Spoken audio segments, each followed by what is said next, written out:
Daily use advanced structure जो इस video में सीखेंगे, रोज बोले जाने वाले अंग्रेजी के जरूरी शब्द।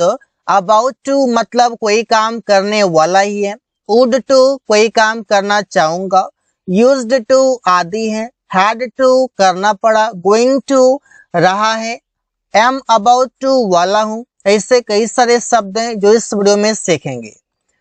लाइकली टू और इसका मतलब है संभावना है। मतलब कई सारे ऐसे वर्ड्स हैं जिसके साथ टू लगा होगा, लेकिन कंफ्यूजन ये है कि किसी के साथ तो V1 आता है और किसी के साथ V4 आता है, तो ये भी डाउट आपका क्लियर हो जाएगा।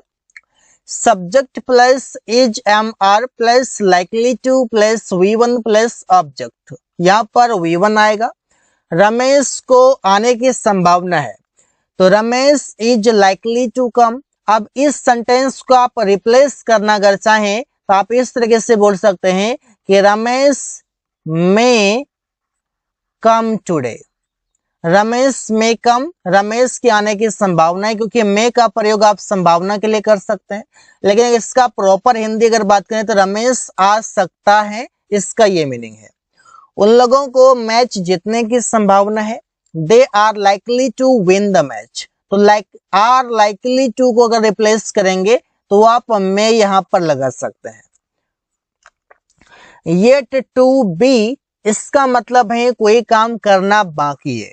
अब यहाँ पर बी आ गया है, बी भी एक V1 के रूप में यहाँ पर होगा। Object plus is am are plus yet to be plus V3। मतलब अगर हम पूरा बात करें तो यहाँ पर टू बी और V3 का यहाँ पर प्रयोग किया गया है। जैसे कमरा साफ किया जाना बाकी है, the room is yet to be cleaned, ये क्लीन्ड V3 है, कोई काम किया जाना बाकी है, करना है। इस गली का रोड बनाया जाना बाकी है, the road of this street is yet to be built.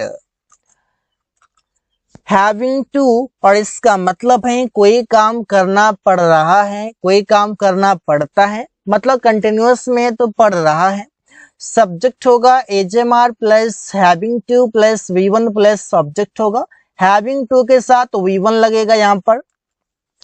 हम लोगों को धूप में काम करना पड़ रहा है, प्रेजेंट टाइम में आप अपना मजबूरी बता सकते हैं। We are having to work in the sunlight. Ravi को खाना पकाना पड़ रहा है, Ravi is having to cook food. About to इसका मतलब है कोई काम करने वाला ही है, मतलब कोई काम के होने की जो बात है, बहुत जल्दी होगा काम। जिससे बोल सकते हैं singular subject is about to V1 object होगा। वो स्टेशन पहुंचने ही वाला है, मतलब 5 मिनट में पहुंच जाएगा, 2 मिनट में पहुंच जाएगा, मतलब बहुत करीब है स्टेशन के, तभी ये सेंटेंस बोल रहा है। He is about to reach the station, ऐसे बोल सकते हैं।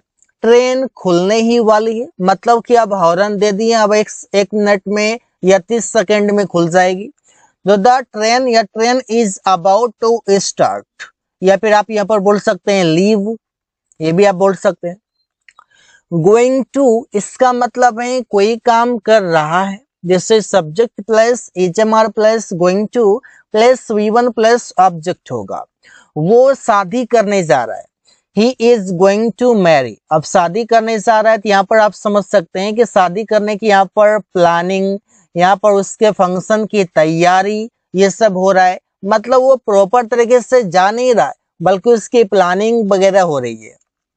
आकाश बिजनेस करने जा रहा है, Aakash is going to do a business. Business करने जा रहा है, मतलब बिजनेस की वो प्लानिंग कर रहा है, वो बिजनेस करने के लिए कहीं जा नहीं रहा है, प्लानिंग कर रहा है। तो प्लानिंग करने के लिए भी आप गोइंग टू का प्रयोग करते हैं। इज एबल टू इसका मतलब है योग्य है। Subject is able to plus V1 plus object होगा। वो इस काम को करने के योग्य है, समर्थ है, सक्षम है, इस तरीके से बोला जाता है। He is able to do this work, इस तरीके से बोलेंगे। अमन अंग्रेजी में बात करने के योग्य है। Aman is able to talk in English, कोई काम करने के योग्य है, कोई काम करने के सक्षम है, आप इस तरीके से बोल सकते हैं। अगला वर्ड है वुड लाइक टू, इसका मतलब है कोई काम करना चाहूंगा। ये सभी वर्ड्स डेली बोलचाल में काफी ज्यादा प्रयोग होता है। तो आप रिलेट करिए, जो भी आप सेंटेंसेस डेली लाइफ में आप बोलते हैं उन सभी सेंटेंसेस को आप ट्राई करिए इन सभी वर्ड्स में, इन सभी कॉन्सेप्ट्स में प्रयोग करने का। Subject would like to plus V1 plus object होगा। इसका प्रयोग तब करते हैं जब आप अब बताते हैं कोई भी डिजायर की, कोई काम करने की इच्छा वगैरह है। मैं चाय पीना चाहूंगा, I would like to take a tea, ऐसे बोल सकते हैं। सुमन उससे मिलना चाहेगा, Suman would like to meet him. Structure यहाँ पर काफी आसान है जिससे आप सेंटेंसेस बड़े आसानी से समझ सकते हैं। वर एबल टू मतलब योग्य थे, plural subject were able to V1 object हो जाएगा। वे लोग कार खरीदने के योग्य थे, they were able to buy a car. तुम लोग उससे पीटने के योग्य था, मतलब तुम लोग संख्या में ज्यादा था तो पीट सकता था। You were able to beat him. तो इसी तरीके से आप सेंटेंसेस बनाते हैं। स्ट्रक्चर पर ध्यान देंगे, प्रयोग करने के तरीके क्या है वो ध्यान देंगे, इसका मीनिंग क्या ये ध्यान देंगे, काफी आसान है। हैड टू मतलब है कोई काम करना पड़ा, कब मतलब मजबूरी था, पास्ट में कोई काम करना पड़ा, जिससे बोलते हैं उसे पैसे देना पड़ा, पैसे देना पड़ा मजबूरी थी। I had to give money, या फिर उससे देना पड़ा, he had to give money. Suman को फाइल देना पड़ा, सुमन हैड टू फाइन देना पड़ा, तो सुमन हैड टू पे द फाइन, पे करना पड़ा, भुगतान करना पड़ा।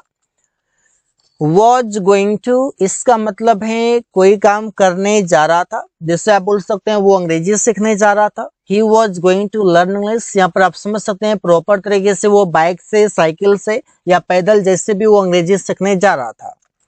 रोहित अपना व्यापार शुरू करने जा रहा था, तो Rohit was going to start his business. अब यहाँ पर स्टार्ट करने जा रहा था, दैट मीन्स कि यहाँ पर प्लानिंग कर रहा था। कहने का मतलब ये है कि जब भी आप प्रॉपर तरीके से आप ऐसे कोई काम करने के लिए प्रॉपर तरीके से फिजिकल रूप से जाते हैं, वहां पर भी आप इसका प्रयोग करते हैं।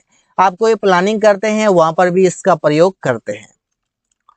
एम अबाउट टू मतलब कोई काम करने ही वाला हूं, जैसे मैं अंग्रेजी सीखने ही वाला हूं, दैट मीन्स कि I am about to complete this course. तो I am about to learn English, मैं अंग्रेजी सीखने ही वाला हूँ, कोर्स कंप्लीट होने वाला है। मैं उसे पैसे देने ही वाला हूँ, I am about to give him money. तो यहाँ पर स्ट्रक्चर देखिए कितना सिंपल है, कितना आप आसानी से सेंटेंस बना सकते हैं। हैज टू मीन्स कोई काम करना है, ऐसे बोल सकते हैं। इससे उसे घर पर रहना है, he has to live at house. इस सेंटेंस का मीनिंग ये भी हो सकता है कि कोई काम करना पड़ता है, मतलब कहीं ना कहीं यहाँ पर बात हो रही है मजबूरी की, और मजबूरी की हो रही है, यहाँ पर कोई काम करना पड़ता है ये भी बोल सकते हैं, कोई काम करना है ये भी बोल सकते हैं। प्रिया को बच्चे की देखभाल करना है, Priya has to look after the children. Are about to कोई काम करने वाले ही है, वे लोग उससे पिटने ही वाले हैं, they are about to beat him, कोई काम करने ही वाले हैं। हम लोग अंग्रेजी में बात करने ही वाले हैं, मतलब कि हम लोग अब अंग्रेजी में बात करने की शुरुआत करेंगे। तो we are about to talk in English. तो इस प्रकार से आप सेंटेंसेस बना सकते हैं। यूज्ड टू इसका मतलब है आदि है। अब देखिए यहाँ पर सब्जेक्ट होगा is am are plus used to. अब यूज टू के साथ तो यहाँ पर देखिए V4 आ रहा है, क्योंकि टू के साथ आप जानते हैं V1 आता है, लेकिन यहाँ पर नहीं, बल्कि टू के साथ V4 आएगा, ये सही है। क्योंकि जब भी आप आदि बताते हैं, आप हैबिट बताते हैं, तो वहां पर आप यूज टू के साथ अगर आप इज एम आर लगाते हैं तो वहां पर V4 लगाना पड़ेगा। वो शराब पीने का आदि है, he is used to drinking wine. वे लोग जुआ खेलने का आदि हैं, they are used to gambling.